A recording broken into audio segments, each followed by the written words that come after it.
Hello दोस्तों, इस video में हम देखेंगे कि टीडीएस का नील रिटर्न कैसे फाइल होता है।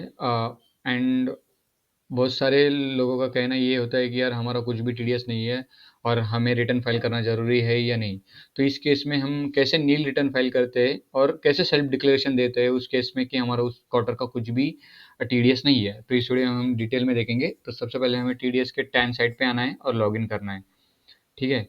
तो लॉगिन करने के लिए हमें लगने वाला यूज़र आईडी और पासवर्ड और टैन नंबर जिस भी कंपनी का आप कर रहे हो उस कंपनी का। ठीक है। तो इस केस में मैंने टैन पासवर्ड पैन और जो भी ये वेरिफिकेशन कोड है ये इंटर करके मैं लॉगिन कर लेता हूँ। लॉगिन होने के बाद सबसे पहले हमें देखना है कि हमने पहले वाले क्वार्टर के डिक्लेरेशन ठीक से दिए है या नहीं, मतलब नील रिटर्न फाइल किए है या नहीं। तो नील रिटर्न फाइल करने के लिए सबसे पहले हमें जाना है स्टेटमेंट पेमेंट पे, और उसके बाद यहाँ पे एक ऑप्शन आता है declaration for non filing of statement, मतलब टीडीएस रिटर्न क्यों फाइल नहीं किया उसका डिक्लेरेशन देना है, उसको ही नील रिटर्न बोलते हैं मोस्ट ऑफ द केसेस में।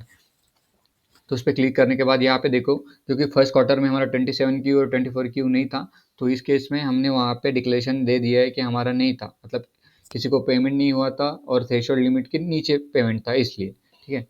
तो मैं ऐड स्टेटमेंट करता हूँ। अभी मेरे को जिस भी ईयर का डिक्लेरेशन देना है मैं उस फाइनेंशियल ईयर को सिलेक्ट करूँगा। क्वार्टर सेकंड है तो क्वार्टर सेकंड चूज़ करूँगा। रीज़न क्या है, मेरा 24 क्यू का है तो मैं 24 क्यू सिलेक्ट करूँगा।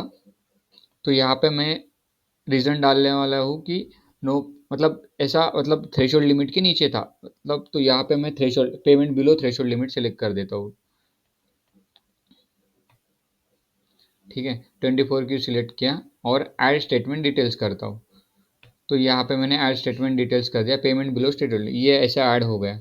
अभी मेरे को 26 क्यू का एक देना है तो मैं फाइनेंशियल ईयर सेलेक्ट करूँगा, फाइनेंशियल 25-26। रीज़न, मेरा नो, किसी को पेमेंट भी नहीं हुआ, मतलब किसी डिडक्टी को जिनका टीडीएस था ऐसे। तो क्वार्टर टू 26 क्यू और नो पेमेंट मेड और क्रेडिटेड टू डिडक्टी, तो मैं इसमें भी ऐड स्टेटमेंट कर देता हूँ। इसके बाद ये दोनों भी ऐड होने के बाद मैं प्रोसीड कर देता हूँ। प्रोसीड होने के बाद ये हमारा नॉन फाइलिंग का जो भी हमारा रहता है उसमें हमने लीगली एज अ सबमिट कर दिया है। और यहाँ पे हमें ऐसा एक ऑप्शन आता है कि आप डिक्लेयर कर दो कि reason provided for not is correct है कि नहीं ये। तो इसमें सबको आपको यस यस करना है। आप ठीक से पढ़ो इसके रीज़न क्या है, मतलब इसका मीनिंग क्या होता है।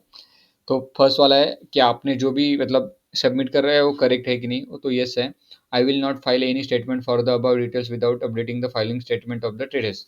तो आपको फिर से 24 क्यू का फाइल करना रहेगा। तो आप क्या करेंगे, यहाँ पे आके रिटर्न, फिर मतलब ये जो स्टेटमेंट का आपने यहाँ पे अभी डिक्लेरेशन दे रहे हो ये हटा देंगे, उसके बाद फिर से आप फाइल कर सकते हो।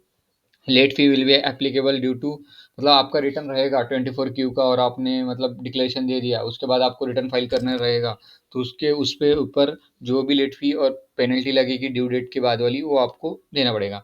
आई will not file any statement TAN if I selected reason non filing permanently business close. मेरा कोई बिजनेस क्लोज नहीं है, ये रीज़न है, तो मैं आई एग्री पे कर देता हूँ और प्रोसीड कर देता हूँ। ठीक है। ये प्रोसीड करने के बाद filing status for statement select has successfully change, you will receive the detail statement for the which filing status has been your email. ठीक है।